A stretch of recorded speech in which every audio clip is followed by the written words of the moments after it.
Hey everyone, and welcome to The Explainer. Today, we're diving into what is honestly one of the most radical, awe-inspiring aeronautical transformations in military history. I mean, we're talking about a machine you probably already know as a total workhorse, a heavy lifter, and a true transport legend. But today we're going to see how engineers completely reimagined it for a much, much deadlier purpose. It's a fascinating engineering puzzle, really.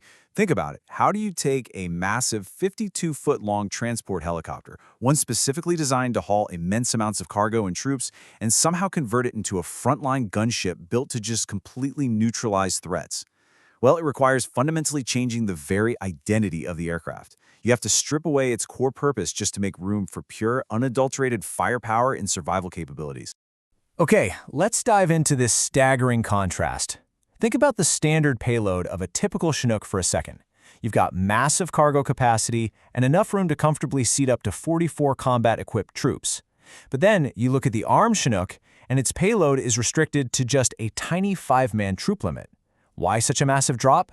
Simply because the rest of that immense lifting capability was completely sacrificed for pure combat survivability. They needed all that weight allowance to make room for over a ton of armor and an absolutely massive weapons array. Section 1. The Heavy Lift Legend. So here is the iconic CH-47 Chinook in its natural element. Tracing its origins all the way back to 1961, this aircraft boasts a really unique tandem rotor design, and because those two 60-foot rotors spin in opposite directions, they naturally cancel out rotational torque. That's exactly why you don't see a tail rotor on this helicopter. Powered by twin-turbine engines, this beast can lift up to 10 tons of cargo and cruise at speeds approaching 200 miles per hour. That literally makes it one of the fastest rotorcraft in the entire military fleet. Section 2. The Need for Fire Support. Now imagine this tactical nightmare. You have these incredible transport helicopters, right? And they're filled with 44 troops, but they are huge. So when they come in for a landing, they are incredibly vulnerable targets. Flying is standard, unarmored troop carrier into a hot landing zone that's heavy with enemy ground fire. That is exceptionally risky.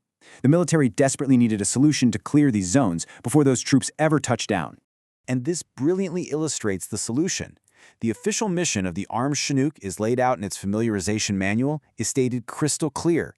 Its role is to neutralize enemy ground fire in a landing assault area prior to the arrival of transport troop carriers. So it wasn't meant to carry the assault force at all. Actually, it was meant to be the battering ram that made the assault possible in the first place. Section 3. Stripping and armoring up. Let's move to and see how this builds, step by step. First things first, engineers ruthlessly stripped out absolutely everything not required for fire support. Out went the auxiliary loading ramps, the heavy cargo doors, the cabin heaters, even the soundproofing, the cargo rescue winch, the cargo hook, and 39 of those troop seats. Poof, gone. Once they had this bare, stripped-down shell, they started adding the combat elements. They dualized vital systems for redundancy, installed just massive amounts of ballistic armor, and finally mounted the external weapons pylons. Just let this number sink in for a second. Over 1 ton. That is the staggering reality of how much ballistic armor plating was bolted onto this aircraft. I mean, think about it. Weight is the absolute enemy of any helicopter. But because the Chinook was originally designed to lift 10 tons of cargo, it already had the raw power necessary to carry this massive, flying shield into battle. And you know, that ton of armor wasn't just slapped on randomly. By looking at the structural complexity of the CH-47, you can see the armor was strategically placed to protect the helicopter's most critical vulnerabilities. Heavy ballistic plating was installed specifically around the pilot seat, vital areas of the flight controls, and the drive systems.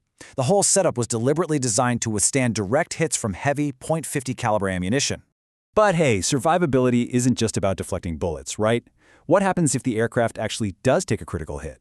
Well, the engineers implemented some incredible internal redundancy.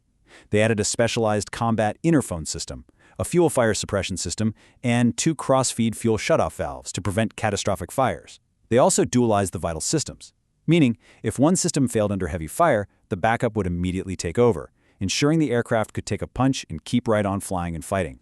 Section 4. The weapons array. Now what's really interesting here is the sheer scale and variety of the forward-facing weapons. And get this, they were all operated directly from the cockpit. We are talking about an M5 40mm grenade launcher mounted right in a rotating nosepod.